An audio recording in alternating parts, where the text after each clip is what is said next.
Vamos lá então, né? Fazer a gravação aqui do treinamento, né? E sim, por questões de terça-feira. Né? Então, diabetes, fisiopatologia e classificação e hanseníase e diagnóstico. Né? Vamos começar aqui com diabetes. Compreender a fisiopatologia, características e fatores de risco para o diabetes tipo 2. Compreender a fisiopatologia e características do diabetes tipo 1 e LADA. E características do diabetes tipo MOD. Né? Em relação ao diabetes mellitus, a saúde alternativa errada. Por ocasião do diagnóstico, a maioria dos pacientes do DM tipo 1 possui anticorpos circulantes contra as células das ilhotas pancreáticas e contra a descarboxilase do ácido glutâmico. Os níveis séricos do peptídeo C encontram-se elevados nos pacientes com DM tipo 1 e muito reduzidos nos casos de resistência à insulina acompanhada de hiperinsulinemia. Não, é o contrário, né? Isso aqui está errado. Peptídeo C é um subproduto, né, da insulina clivada, né? Então a insulina vem como um pró-peptídeo, né? Uma molécula pré-preparada, ela é quebrada em peptídeo C e insulina, e aí então, no diabetes mellitus tipo 1, como a gente não tem produção de insulina, não há como haver peptídeo C. Considere baixo nível sérico de peptídeo C, então DM1, são características de DM2, então o 1 já não é, genética poligênica, acredito que o 2 já sim. Associação com HLE eu acho que tem também. Cetocitose apenas se houver estresse intenso. Eu acho que 3, 2, 3 e 4. Mas não tem. Então, 3 e 4, se não me engano. Ou 2 e 4, hein? 3 e 4. Não, era 2 e 4. Genética poligênica. Associação com HLA a gente tem no DM1 mesmo. Não sei porque eu tinha essa informação em mente, né? Que eu tenho associação a HLA no DM2. A ação alternativa correta a respeito da dosagem sérica do peptídeo C. Um marcador inflamatório importante enquanto se levado em pacientes com artrite reumatoide de lúpus. É um marcador sérico de produção endógena de insulina pelas células beta do pâncreas. Deve ser solicitado de rotina na avaliação pré-operatória dos pacientes diabéticos. Acredito que não. Para que solicitar de rotina? Para entender como é que ele está produzindo, né? Mulher de 58 anos, diabética há 12 anos, em tratamento regular com dieta e medicamentos, gliclazida, metformina. Nos últimos meses, refere perda acentuada de peso, mesmo com a alimentação habitual. Tem exame físico normal e com exames complementares. Glicemia 327, hemoglobina glicada 10,6, já tem indicação aqui para tratamento com insulina. Peptídeo C 0,3, né, ela já produz muito pouco. Pesquisa negativa de anticorpos anti-GAD. Essa alternativa que contém o diagnóstico provável e melhor orientação terapêutica. Então, mulher de 58 anos, não vou dizer que é DM tipo 1. Vou dizer que é DM tipo 2. Agora, com falência pancreática secundária, estaria indicada em insulinização. Isso é verdadeiro. Está indicada a insulinização, né? Ela tem 10,6 de hemoglobina glicada. Com descompensação osmolar, sendo indicada hidratação e insulinização. Vamos dar uma olhada se ela tem descompensação osmolar. Aqui não me parece ter, né? Ela não tem sintomas, né? O único sintoma que ela tem aqui, a única coisa que ela referiu para nós é a perda de peso. Então, é isso mesmo, né? O pâncreas trabalha até que falha. Quando o diabetes mellitus, quanto ao DM, é incorreto. Eu não estou conseguindo ouvir o que eu estou falando, porque o fone está abafando. Isso está me prejudicando um pouco aqui. Quanto ao diabetes mellitus, é incorreto afirmar que o DM tipo 2 caracteriza por resistência à insulina, comprometimento na secreção de insulina e aumento na produção hepática de glicose. É verdadeiro. Critérios diagnósticos DM incluem glicemia em jejum maior que 126, pós-prandial de 2 horas mais que 200 e hemoglobina A1C maior que 6,5, verdadeiro. A concordância de DM2 em gêmeos idênticos é de entre 30% e 40%. Essa daqui é que a gente tem que avaliar, eu acho que é isso daqui que é falso. E Mudanças no estilo de vida, dieta e 30 minutos de exercício 5 dias por semana previnem o retardo no desenvolvimento do DM2 em 58% dos pacientes. Isso aqui faz sentido, né? Porque eu reduzo a resistência. Se eu reduzir os níveis de obesidade do indivíduo, eu reduzo os níveis de resistência à insulina, a produção de resistência à insulina nos indivíduos, de modo geral, né? Que é o mecanismo fisiopatológico do DM2. Um adolescente de 14 anos de idade recebeu recentemente diagnóstico de DM. A equipe médica que a acompanha, uma adolescente, né? A equipe médica que a acompanha está em dúvida quanto ao tipo de DM que ela apresenta. Na tabela abaixo são apresentados os dados clínicos laboratoriais obtidos na avaliação dessa paciente. Bom, usando a lógica epidemiológica aqui, ela apresenta DM1, né? Mas vamos procurar aqui nossa ideia aqui. Então, aí aqui a pessoa já deu a dica, né? Peptídeo C normal não é DM1, então. Padrão de herança mendeliana entre familiares afetados. Autossômica dominante, cetoacidose diagnóstico não. Anticorpo anti-GAD não. Antiperoxidase não. Hemoglobina glicada 9,3. Né? Então, o DM tipo 2 aqui, o MOD, eu não conheço a condição, mas eu acredito que, se não me engano, alguma coisa onset diabetes on young patients with, não sei, mas acho que é um DM2, não, um MOD. Vamos dar uma olhada aqui na definição do MOD, não me lembro mais essa ideia. É um subclinicamente heterogêneo caracterizado por diabetes não insulino dependente diagnosticado em uma idade jovem, com transmissão autossômica dominante e ausência de anticorpos. MOD é a forma mais comum de diabetes monogênico, sendo responsável por 2 a 5% dos casos de DM. Muitos pacientes são classificados erroneamente como DM1 ou 2. E aí, como é que a gente trata aqui essa condição? Normalmente está indicada a realização de testes genéticos e tal. Aqui. No entanto, muitos desses pacientes podem ser tratados com sucesso com monoterapia com sulfonilureias. Então aqui a gente provavelmente vai usar a metformina e ele vai tratar bem, né? Vai segurar bem a condição da pessoa aí por bastante tempo. Então essa é a grande ideia aqui do MOD, né? Ter esse padrão aí monogênico, né? Como a gente sabe, o DM2 está bastante relacionado aos hábitos do paciente e também ao poligenismo, né? São informações poligênicas, né, de diversos genes que o paciente recebe, e isso foi identificado nos pacientes DM2, né, nos filhos de pacientes DM2, etc. Mas quando a gente tem aqui um padrão monogênico, como é descrito no nosso comentário, aí a gente está falando de MOD, né, que vai acontecer no paciente bem mais jovem, né, e essa é a grande afetação, né. Então, eles têm afetações no gene HNF1A ou HNF1 ou HNF4A.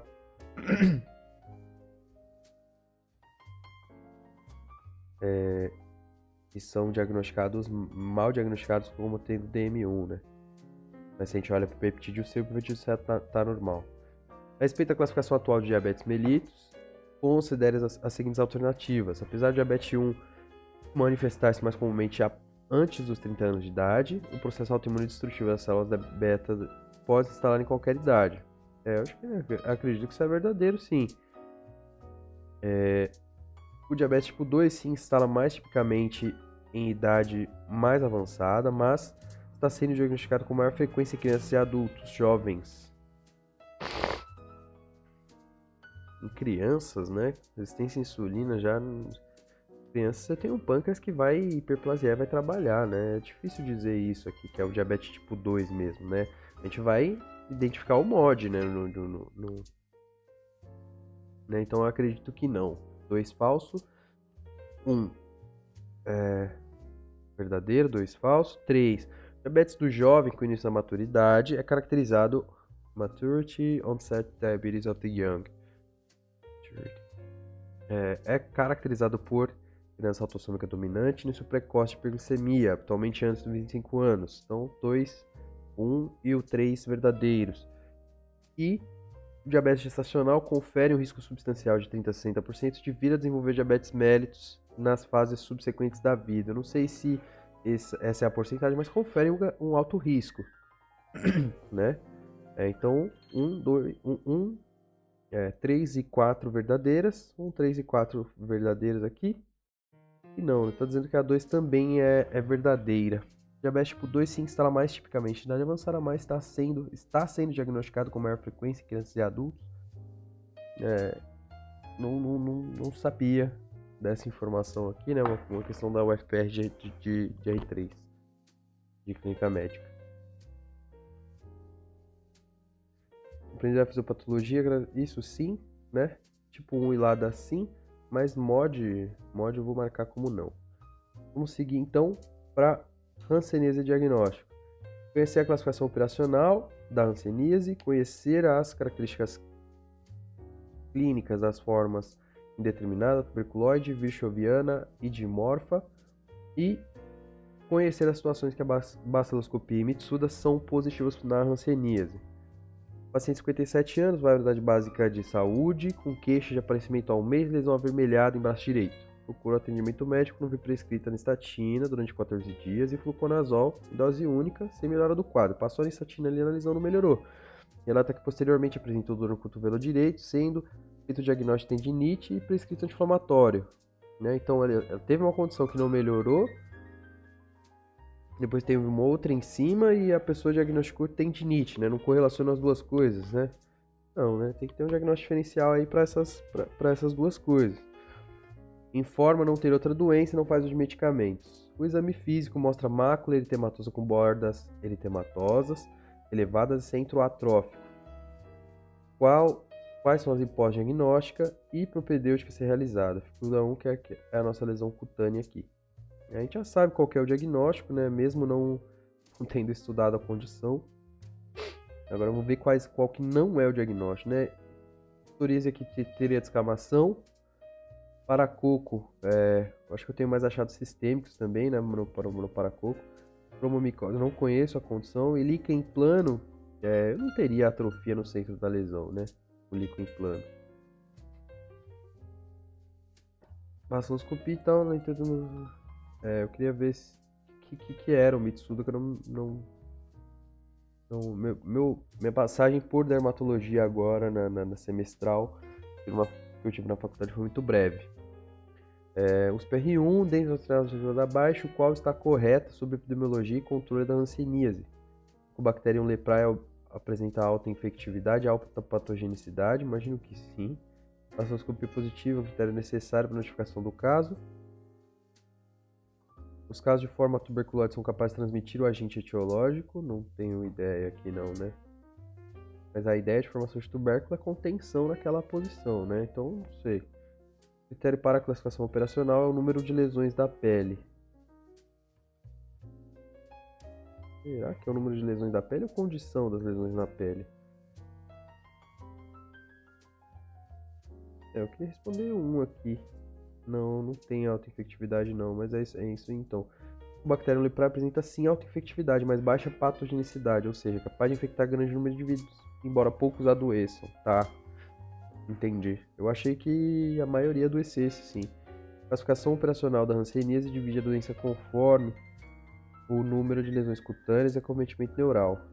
A forma paucibacilar tem até 5 lesões e até um tronco neural afetado. A multibacilar, obviamente, um número maior que esse. Tá. Homem de 36 anos de idade, apresenta 9 a 9 meses, placa eritematosa infiltrada com borda elevada ovalada de 6 cm, anestésica no braço esquerdo. O exame histopatológico da lesão mostrou dermatite granulomatosa não caseosa, né? Então não é tuberculose na pele, com células gigantes, tipo Langerhans, infiltrado linfoplasmocitário perivascular. Perianexial é ao redor de filetes nervosos, pesquisa de bar negativa. O teste Mitsuda foi positivo, né? Então, mesmo não conhecendo a clínica aqui, essa avaliação histopatológica aqui, né, a gente podia usar o teste Mitsuda para poder fazer o diagnóstico de hanseníase. Agora, qual que é o tipo? Se alguém pesquisou bar é porque está pensando em tuberculoide? Essa que é a ideia, talvez? Borda elevada, ovalada, né? É isso aí. Acho que essa é a grande ideia aí. O diagnóstico é primordialmente clínico através dos exames da lesão, coloração, número, sensibilidade e filtração, mas alguns exames podem ser utilizados para auxiliar. A baciloscopia é sempre negativa em pacientes com doença pulso-bacilar, normalmente positiva nos multi. Deixa eu ver aí quando. A gente vai ter que assistir aqui depois ali a orientação do professor, a aula, né, para poder inteirar mais as ideias. 1,34 anos, apresenta 8 meses, mácula hipocrômica, de limites mal definidos, com 6 cm de diâmetro no braço direito e alteração de sensibilidade térmica. Em relação a esse paciente, é correto afirmar que hipocrômica, né, que é esbranquiçada, limites mal definidos. Apresenta forma tuberculosa da doença e o teste de Metsuda é negativo. O agente etiológico é uma micobactéria gram-positiva e é cultivada em meio de H. sabrode. Não sei aqui. O tratamento deve ser realizado por 2 anos com poliquímio. Apresenta a forma indeterminada da doença e o teste Metsuda pode ser positivo ou negativo. A baciloscopia revela grande número de bacilo ácido álcool resistentes, né? Aqui acho que não.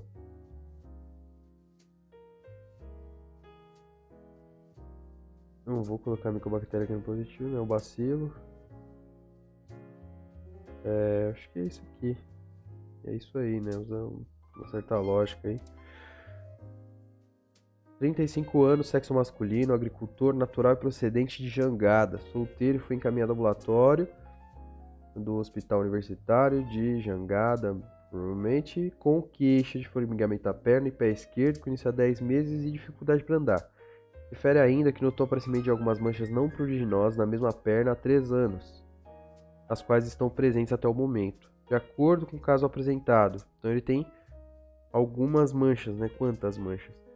Por caso apresentado, assinar a afirmativa correta. Hanseníase leva ao processo inflamatório causado tanto pela ação do bacilo nos nervos, como a resposta ao organismo presente do bacilo ou ambos, provocando lesões neurais, levando a incapacidades e deformidades. Acho que eu tenho essa ideia. Você já sabe que esse aqui. Agora, e esse? Para o diagnóstico do caso, em questão, espera diminuição da velocidade de condução, prolongamento das latências distais, bloqueio de condução motora e dispersão temporal do potencial motor. Não sei, não conheço muito bem a eletroneuromiografia, né? Deveria conhecer, mas não conheço. Tem um curso, inclusive, que eu tô pleiteando já fazer. Eu tenho ele, né? Mas ainda não cursei. Curso online. Homem, 35 anos de eletroneuromiografia. Homem, 35 anos de idade, apresenta 9 meses, placa de limites imprecisos, irregular, né? Disseminados pelo tegumento, nódulos nos pavilhões auriculares, entupimento nasal crônico e madarose. Perdeu o pelo. Pesquisa de sensibilidade das lesões é duvidosa, pois o paciente não consegue definir claramente a área hipoanestésica ou anestésica. Baciloscopia positiva. De acordo com o Ministério da Saúde, a conduta terapêutica justificativa são poliquimioterapia pulso-bacilar por se tratar de forma dimorfa de morfo. Tuberculoide. Multibacilar, tuberculoide. Forma virchoviana. E aí, é tuberculoide, nódulos pavilhões auriculares. Pimento nasal crônico e madarose. Essa perda de pelo aqui na face, né? E aí, virchoviana. Virchow. Pensar em triade de Virchow, vamos pensar que essa sensibilidade aqui seria mais clara. Acho. Mas era. Também que era multibacilar, né? Porque tem uma afetação mais generalizada, né? Tem uma afetação mais generalizada. A baciloscopia é positiva também. Opa. Segue. Homem, 38 anos, procura o BS com queixa de manchas avermelhadas no braço direito. Refere também sensação de fraqueza na mão e formigamento. Ao exame, apresenta 3 placas pouco elevadas em face flexora do braço direito, associadas. Isso é flexão, né? associado a espessamento do nervo mediano. Apresenta ausência de sensibilidade térmica e dolorosa nas lesões, bem como purificações locais. Força distal grau 4 em braço direito, sem outros achados do exame físico. Conduta é: caminho para de referência na realização de exame baciloscópico, eletroneuromiografia, produção de diagnóstico. Eletroneuromiografia, cara. Fusão judicineoplásica. Campesina.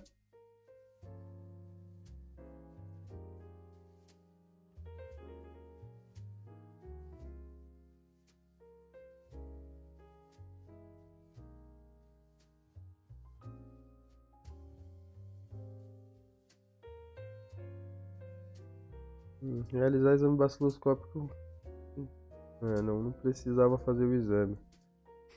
A gente precisa se aprofundar mais essas ideias aqui. Uma questão do R3, né? Questão complicada. Conhecer a classificação operacional, pulso bacilar e multibacilar da hanseníase, não exatamente. Conhecer as formas clínicas, não. Conhecer as situações em que baciloscopia e mitsura são positivos, não exatamente também, né? Não conheço a condição clínica. A verdade é essa, não conheço a condição clínica. E vamos tentar fazer hoje mesmo um de quarta. Síndrome nefrótica, tem muita discussão, né? Esse aqui, cervicite. Considerando as infecções sexualmente transmissíveis, analise as assertivas abaixo. Nossa, que linda. Vou até parar, não. Depois eu faço isso aqui.